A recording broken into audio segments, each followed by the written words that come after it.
Hi, this is a video on IELTS Speaking Part 1. This is the easiest part of the IELTS speaking test, but it is not easy. So this is a mistake candidates often make. They often underestimate this part of the test, and it has terrible consequences for the rest of the exam. So make sure that you know exactly what you need to do and how by watching this video so that you can get all the points you need towards your final band score. If you are planning on taking the IELTS test, or you just want to know more about it, then go on, subscribe to Home Studies. IELTS Speaking Part 1 is an interview.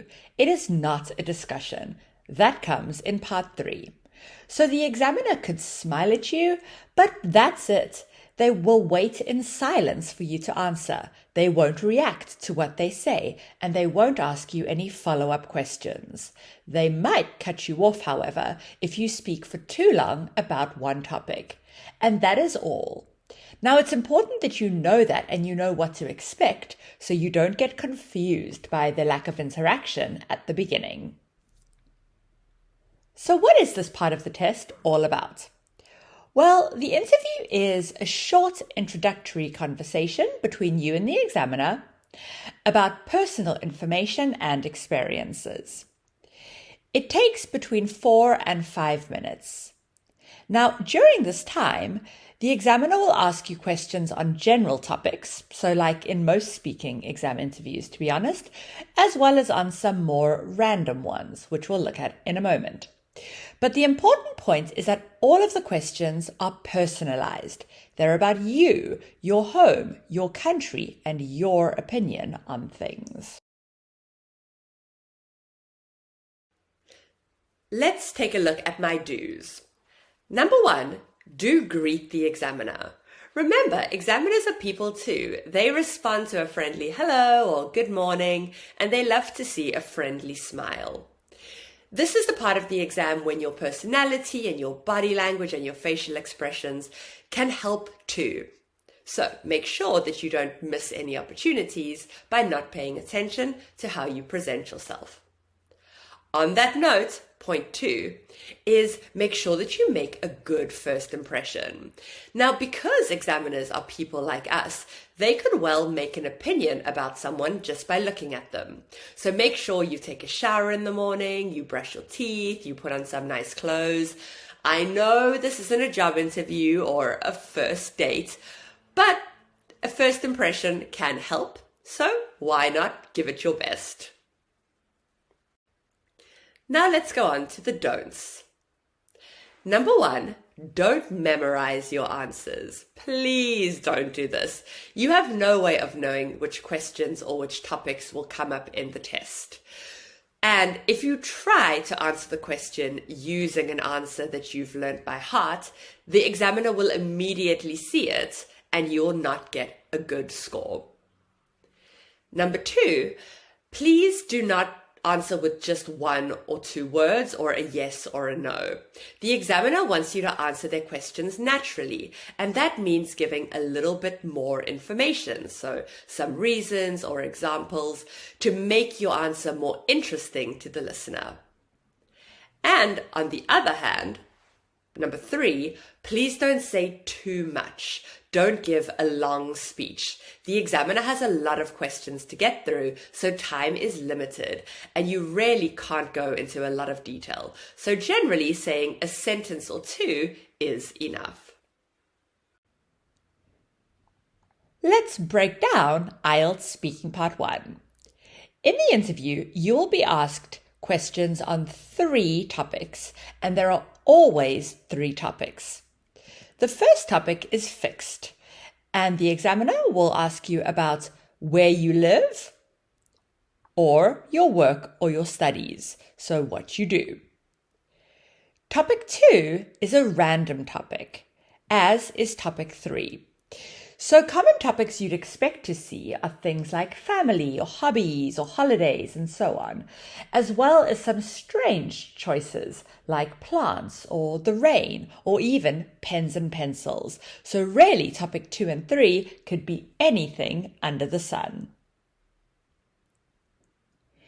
You're generally asked 4 questions per topic, so that means 12 questions in total. Now, the examiner has to ask you questions from all 3 topics in the time set for the task, so in those 4 to 5 minutes. And as I said before, try to limit each answer to a couple sentences, because if you say too much, you could stress the examiner out, and that is not going to help your final score. The number one question I get from new students is, Natalie, can you help me with my speaking? And I get it, speaking is by far the most difficult skill to master on your own. So if you feel like you need more help with assessing or improving your speaking, then we invite you for a free trial lesson with Home Studies. We offer custom-made one-to-one IELTS preparation courses with an experienced trainer like me on Zoom. So don't miss this opportunity to sign up for a fully flexible course with us. Just click the link below.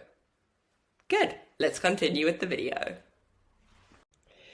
Let's brainstorm for a moment. Pause the video and look at the pictures. Which common topics do you think are represented by the pictures you can see here? Press play when you're ready to check your ideas. And as I said, there are a wide range of topics that can come up. So some of the ones represented in those pictures are pets, hobbies, sports, daily routine, flowers, holidays, weather, and things like that. Let's do a little role play to give you a taste of what to expect on exam day. Let's talk about the topic of hobbies. I'm going to ask you 4 questions and then pause briefly so you can give your answer. Got it? Good. Question 1. Do you have a hobby? Tell me about it.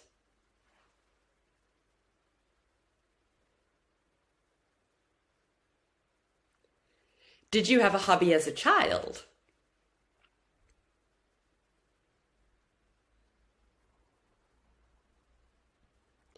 Do you think it's important to have a hobby? Why or why not?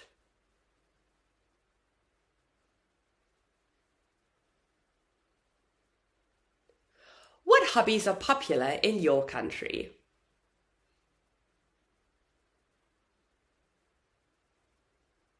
Thank you. Now remember, it is okay to lie. If the examiner asks you to tell them about your hobby, you've got to tell them something, right? So even if you don't have a hobby, you need to be like Pinocchio and you need to say something along the lines of, well, I've got so many hobbies, I don't know which one to choose. And this will give you a bit of time to think of a hobby or think of a friend's hobby or the hobby of a family member. And then you can talk about that one as if it's your own. Now let's take a look at some sample answers. So the exam question is it important for you to have a hobby? A band 6 answer would look something like this. Honestly, my hobbies are extremely important to me because they're a pause from my normal routine, a way to escape from everyday life. They're something I'm really enjoying, and they also help me to be relaxed. So why is this a band 6 response? Well, the vocabulary is good, and it's wide enough to talk about the topic with ease. They use things like honestly and extremely, normal routine, a way to escape, and everyday life. These are really good adverbs and expressions and collocations. But there is a lack of flexibility to some extent. And there is one wrong word choice. We would say a break, not a pause. What's more, there are some errors with grammatical forms. So they use the present continuous when it should be present simple. And then they use to be relax, whereas relax is actually just a verb, to relax. I bet you're curious about what a band 9 response might look like. Let's take a look. If you ask me, hobbies are essential. I feel like they help me to unwind and stay mentally productive. What's more, mine tend to be outdoor activities, so I reckon they're also good for my health. The speaker uses a really good range of vocabulary. Words like unwind and reckon, as well as phrases like stay mentally productive, are the kind of things we'd see in a C2 level corpus. They also use good cohesive devices. If you ask me, or what's more.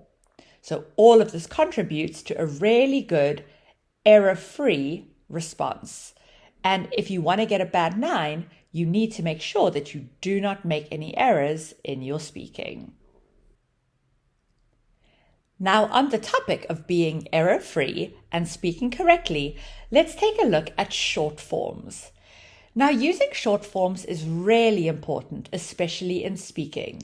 It's how native speakers often respond to yes-no questions. So they're a really handy way of making your speaking sound more natural, provided you use them accurately. So let's practice. There are 2 short-form responses to each question. Pause the video and look at the options and see if you can choose the correct one. Then press play when you're ready to check your answers. Take a moment to check your answers. Did you manage to choose the right short-form responses? Now that we've got those, I want you to take a critical look at these answers and see how they could be improved. What is the one thing that is missing from each of these responses that is essential for every answer you give in IELTS Speaking Part 1? Any ideas? Yes, exactly. These answers are all too short. You need to add more information to each response. Remember, the IELTS speaking test is an opportunity for you to showcase your speaking skills, and you can't do that if you're only saying 2 or 3 words in response to each of the examiner's questions. Again, let's practice. Pause the video and think how you could add more information to each of these short answers. Make notes on a piece of paper if you find it helpful. Then press play when you're ready to compare. While native speakers use short forms all the time, it is unusual for us to give a response that is only a short form. It might seem quite rude even. So it's always good to add more information. It's more natural and it's more communicative. And these are 2 of the main goals of the IELTS speaking test. Pause the video and take a look at these model answers. Are there any words or phrases that are new to you or could be helpful in your speaking?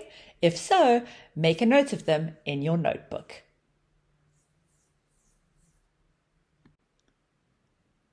Here at Home Studies, we know that practice makes perfect.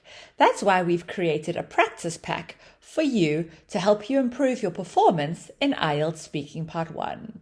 The pack contains questions for 6 common topics that come up in this part of the test. To download your free copy, just click the link below.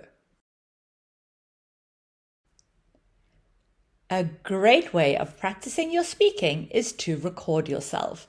Now, I know this might sound a bit scary, but it's only you who will hear it. And it's the best way to listen to your pronunciation, intonation, and fluency. So why don't you try it? Record yourself answering the questions from the practice pack and then play it back. Listen carefully to see how natural and relaxed you sound, and also to see what you could improve on. And now it's over to you. Imagine that you're in the exam and the examiner tells you that you're going to talk about the topic of pets. The questions are, do you have any pets in your home? Did you have a pet when you were a child? Is it common in your country for families to have pets? And what is the attraction of having a pet, in your opinion? How would you answer these questions to get the band score you need? Why not put your answers in the comment section below and we'll give you feedback on your language. We'd love to hear from you. Well, that is gonna do it. If you enjoyed the video, go on, give us a like, and do stay tuned for the next video tutorials in our IELTS speaking series. Thanks for watching. Cheerio.